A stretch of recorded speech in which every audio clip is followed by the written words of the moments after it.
Hello, everybody. All right. To begin, a few comments at the top, and then I'll be happy to take some questions. So first, a statement from Special Envoy Steve Witkoff. Quote, "We have decided to bring our team home from Doha for consultations after the latest response from Hamas, which clearly shows a lack of desire to reach a ceasefire in Gaza. While the mediators have made a great effort, Hamas does not appear to be coordinated or acting in good faith. We will now consider alternative options to bring the hostages home and try to create a more stable environment for the people of Gaza. It is a shame that Hamas has acted in this selfish way. We are resolute in seeking an end to this conflict and a permanent peace in Gaza." This week, the United States is advancing a bold and proactive foreign policy that reflects our enduring commitment to peace and security and prosperity for the American people. Deputy Secretary of State for Management and Resources, Michael Regas, is traveling to Seoul and Manila to strengthen the department's operational posture and deepen our partnerships in the Indo-Pacific, a region central to America's strategic and economic interests. His visit builds on the administration's vision of a free, open, and secure Indo-Pacific. As the White House announced earlier this week, the United States is making significant progress on 3 major trade initiatives in the Indo-Pacific, reflecting our deep commitment to advancing economic prosperity and long-term security across the region. President Trump announced a landmark economic agreement with Japan, one of our closest allies and one of our most important trading partners. This historic deal underscores the enduring strength of the U.S.-Japan relationship and advances the mutual interests of both nations. The United States and Indonesia also reached a framework for negotiating an agreement on reciprocal trade. This framework is an important step toward expanding bilateral economic ties and will help unlock new opportunities for exporters in both countries. And on Tuesday, President Trump welcomed President Ferdinand Marcos Jr. of the Philippines to Washington. During the visit, the United States and the Philippines concluded a trade agreement that will reduce tariffs and expand market access, further deepening our economic partnerships with a key ally. Together, these agreements highlight the United States' sustained leadership in the region and our strong partnership with Indo-Pacific allies and partners. We are also gravely concerned by the escalating violence along the Thailand-Cambodia border and deeply saddened by reports of harm to civilians. The United States urges an immediate cessation of hostilities, protection of civilians, and a peaceful resolution of the conflict. And with that, I'll take some questions. Yes? Thanks, Tommy. The Special Envoy's statement, does that suggest that the U.S. is pulling out of any sort of negotiating role in the Gaza ceasefire talks? What are these alternatives? Well, look, ultimately the statement speaks for itself, but the question has never been our commitment to a ceasefire. The question has been Hamas's commitment to a ceasefire, and that has been made clear by the Special Envoy's statement. The fact that we have entered in good faith in trying to reach an end to this conflict. And as the Special Envoy said, we remain dedicated to trying to see an end to this conflict. But will you work within the parties, Qatar, Egypt, for example, in the Doha format? Will you return to that, or are you pulling out entirely from this format? Well, look, again, I refer you back to this statement. This is a very dynamic situation, and ultimately, again, to reinforce, the question here has never been our commitment to try to get a ceasefire. We've seen that engagement. The question here has always been Hamas's commitment to a ceasefire or willingness to get there. And can you give us any examples of the alternative options that Witkoff references in his statement? At this point, I have nothing to preview. Yes? Thank you. Just following up on that, what about the response from Hamas specifically made the administration feel that they were not acting in good faith? Well, look, these are sensitive diplomatic conversations. We'll see in the days ahead as we proceed here. Ultimately, the Special Envoy's statement speaks for itself, but I think the broader context here is also important. The fact that we have seen Hamas first break that ceasefire that existed on October 7th, then break another ceasefire, and then here, as the Special Envoy makes clear, not acting in a way in order to achieve a ceasefire again. So to reiterate, the question has never been our commitment to a ceasefire. It has been Hamas's. They have shown that again and again and again, and have just shown it once again. And this decision comes as dozens of people have starved to death in Gaza in the last few weeks as a wave of hunger is hitting the unpaid. The WHO said yesterday that 21 children under the age of 5 were among those who died of malnutrition so far this year, and more than 100 organizations have called for the lifting of all restrictions on the flow of aid and all land crossings to be opened and the restoration of a UN-led humanitarian response. Given this decision today, is the U.S. considering any other steps to increase the flow of aid to Gaza? Are you talking with Israel about them taking any other steps? How do you move forward on the aid? Well, look, ultimately what we have seen us do is the delivery of close to 90 million meals into Gaza during a war zone. The ability to deliver that aid in a way where it is not being looted by Hamas. That is what we have seen. We are, of course, aware, and of course, we want to see end the devastation that has taken place in Gaza. That's why we have seen this commitment to get aid to the people who need it in a way where it is not weaponized by Hamas. That commitment remains. It is a commitment from President Trump and Secretary Rubio. That is why we have supported the Gaza Humanitarian Foundation. That is why we continue supporting the Gaza Humanitarian Foundation. That is why we've seen those 90 million meals being distributed. And that commitment, again, to making sure that aid is reaching the people of Gaza that need it. And the first victims of Hamas being the people of Gaza, as is demonstrated once again here. Is the Gaza Humanitarian Foundation a sufficient mechanism for delivering aid to Gaza? I mean, people are still starving to death. Is that enough in the U.S. opinion? Well, as spokesperson Tammy Bruce has said from this podium before, it is never enough in a war zone. It is never enough. That is why we're committed to trying to get as much aid in as possible. That is why we worked for that ceasefire, because of what we are seeing. But aid needs to be delivered in a way where it is not being looted by Hamas. So of course, it is never enough in a war zone, but we're dedicated to getting as much aid into Gaza in a way where it reaches the people that need it as possible. And that's why we were working so hard for a ceasefire. Okay, and sorry, I just have one question on the U.S. citizen that died in Syria, Hossam Soraya. Has the U.S. been able to ascertain any further details around the circumstances of his death? So what I can say on this is, first, in terms of the circumstances around his death, I have nothing to confirm on this front. What I can say is we have had direct discussions with the Syrian government on this issue and have called for an immediate investigation into the matter. Hossam and his family deserve justice, and those responsible for this atrocity must be held accountable. Yes. Hi, Tommy. I have a quick follow-up on that, and then I have a different subject I want to quickly ask you about, which is very relevant. Doctors Without Borders, internationally known and working with the U.S. for decades, is urgently calling for help beyond the foundation, because 1 in 4 young children and pregnant women, they say, are malnourished, and that it is a policy of starvation. Acknowledging 90 million meals and the progress, quote unquote, but there is a whole area of Gaza that is not being served by that. People can't get to it. It's only in one region, in the south. And internationally, 28 countries, hundreds of aid organizations are calling for something more than that. There's been some acknowledgement from U.S. officials as well that there's real starvation. So is there any, now that the talks have collapsed and so that there's no immediate ceasefire that might relieve the pressure, is there any alternative that the State Department would begin looking at? And then I have just one other follow-up. Well, a couple points. First, it is progress to see 90 million meals. That is, yes, and that is progress, and I think it is worth applauding, especially given the circumstances under which those meals were able to be delivered. I think another important context of this is that the first victims of Hamas are the people of Gaza. Of course, they're not the only victims. Well, that's what we're talking about. Yes, on October 7th.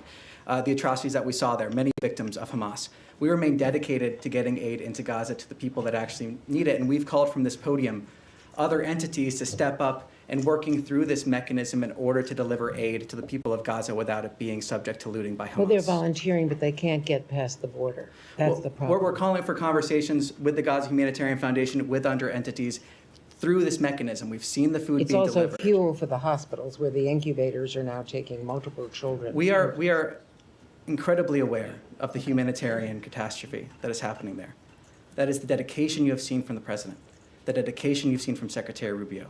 Every single day, we have conversations here at the State Department. Every single briefing, we have conversations here about getting aid into Gaza. It is a dedication of this administration. That's why we've seen the 90 million meals, the support of that effort from this administration. So, of course, we want to see as much aid getting into Gaza as possible in a way that is not being looted by Hamas. And this mechanism, the Gaza Humanitarian Foundation, has been a way to do that. So we're calling for additional support of that foundation to deliver that aid. Okay, let me ask you this other question, though, because there is a lot of reporting, New York Times and elsewhere, about planned cuts in PEPFAR going forward. Now, just last week, Republicans led the way on the Hill in carving out the clawback that was proposed in PEPFAR, and in continuing the program and expanding it beyond some of the contracts that were frozen under DOGE. Can you give us an update, a status update on where the State Department's thinking is on PEPFAR going forward? Well, Secretary Rubio has stated that PEPFAR is an important and life-saving program that will continue.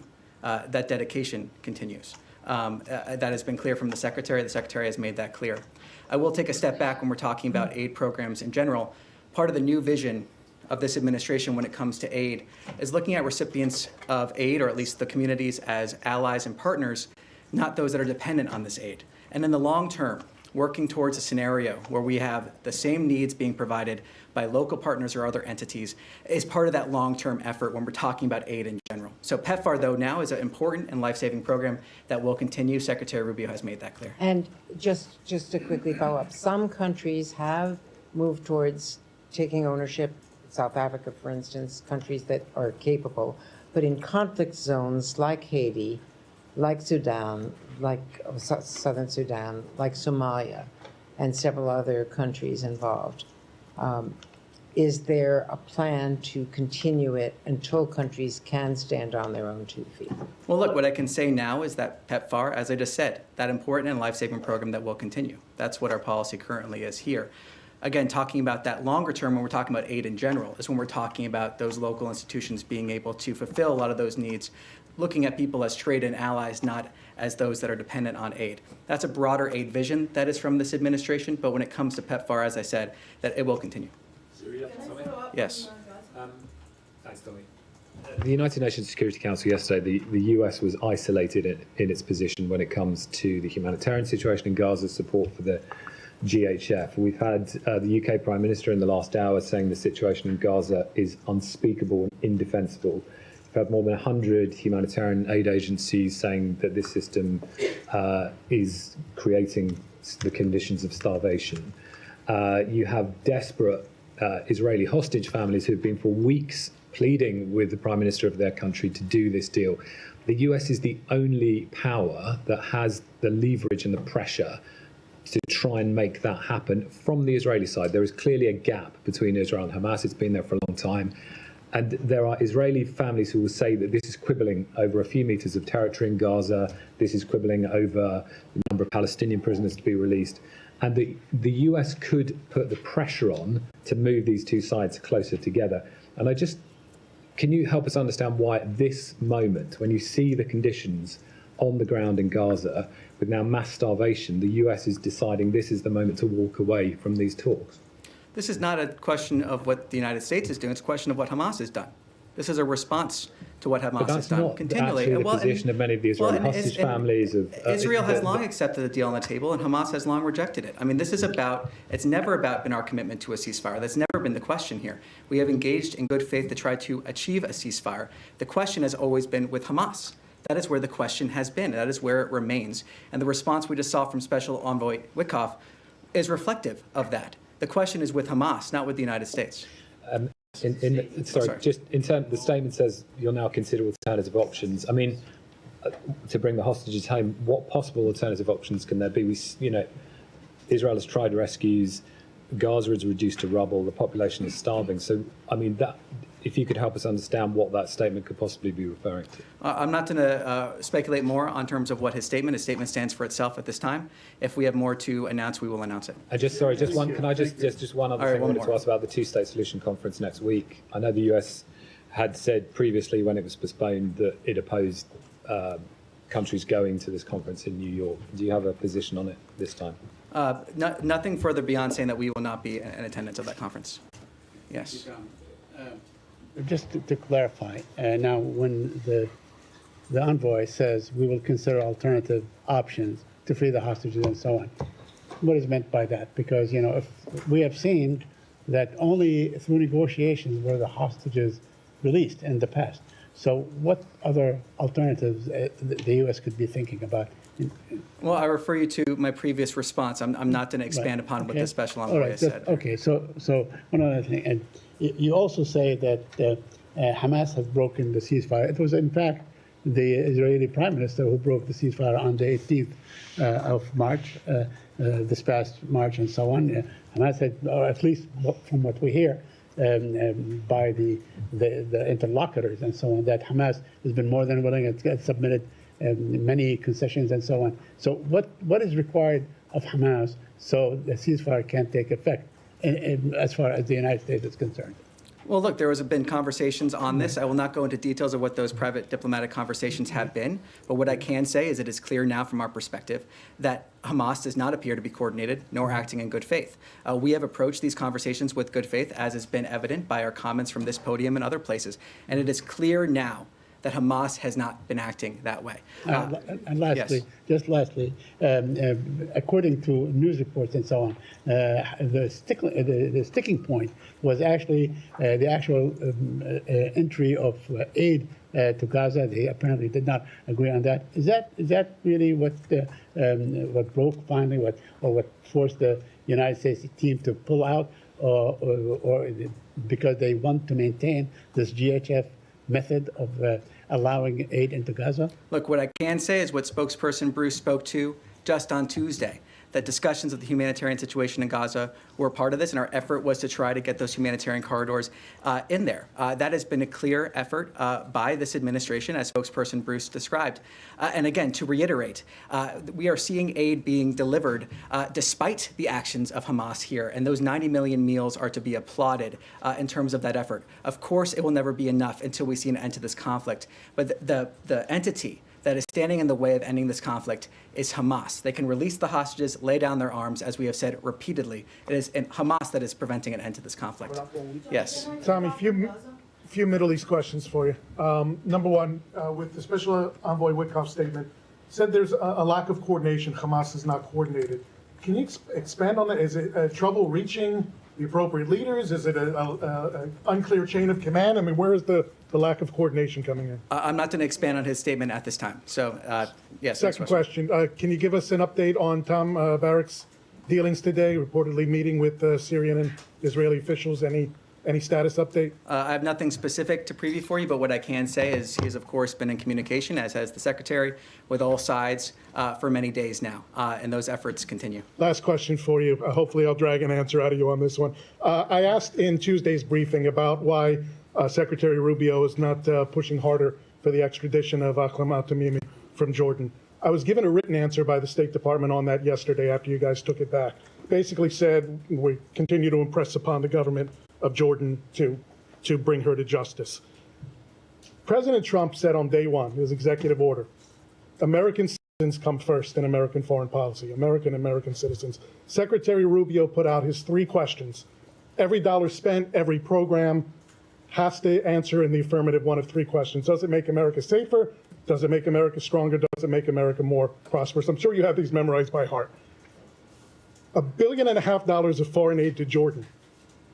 How is it conceivable that Tamimi is still there and any of that falls under these dictates of what American foreign policy is supposed to be, with 3 dead Americans in Tamimi's hands? No, on your first point, I mean, to reiterate what we provided to you, the United States has continually emphasized to the government of Georgia the importance of holding Ahmed al-Tamimi, the convicted terrorist released by Israel in a 2011 prisoner swap, accountable in a U.S. court for her admitted role in a 2001 bombing in Jerusalem that killed 15 people, including 3 Americans.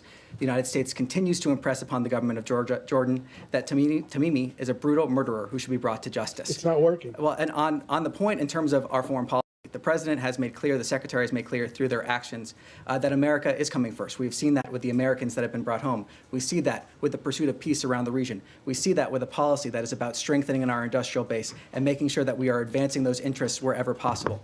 We are continually emphasizing to the government of Jordan the importance of this issue, though in terms of the 3 that you mentioned, safer, stronger, more prosperous, those are not slogans here. They are actions. Those are North Stars that we fulfill every single day to the best of our ability, making sure we're advancing the interests of the American people in absolutely every single way that we can. Yes. Hi, thank you. I just want to follow up on Gaza.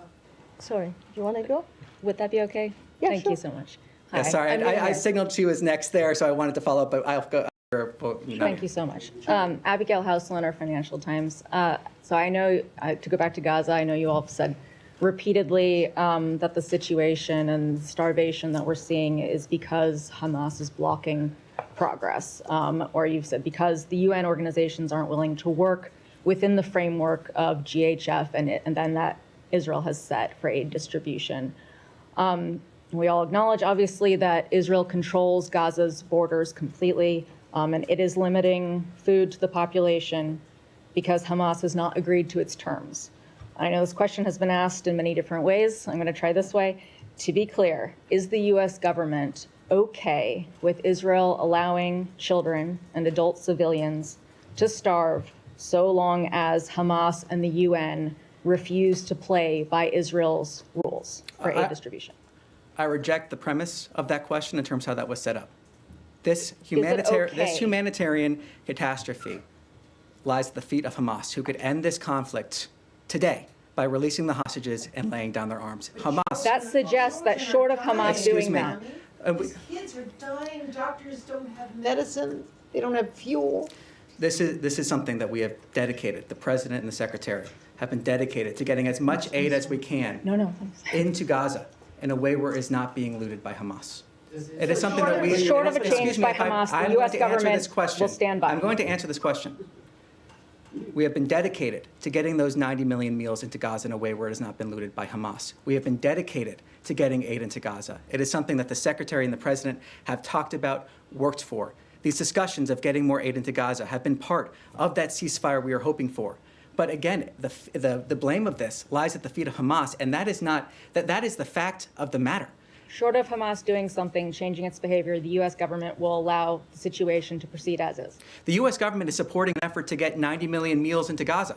The U.S. government is supporting an effort to get as much aid as possible to the people that need it without it being looted by Hamas. That is the actions of the U.S. government in terms of supporting that effort, and we call on others to support that effort to get as much aid as we possibly can. Of course, it will never be enough. It is something we are continually working for, to get more and more aid in what ways we can without being looted by Hamas every single day. Last question. Has President Trump seen images of the children or other civilians starving recently this week? What I can speak to is President Trump's comments before that he has said publicly about wanting to get aid into Gaza. Yes. Thank you.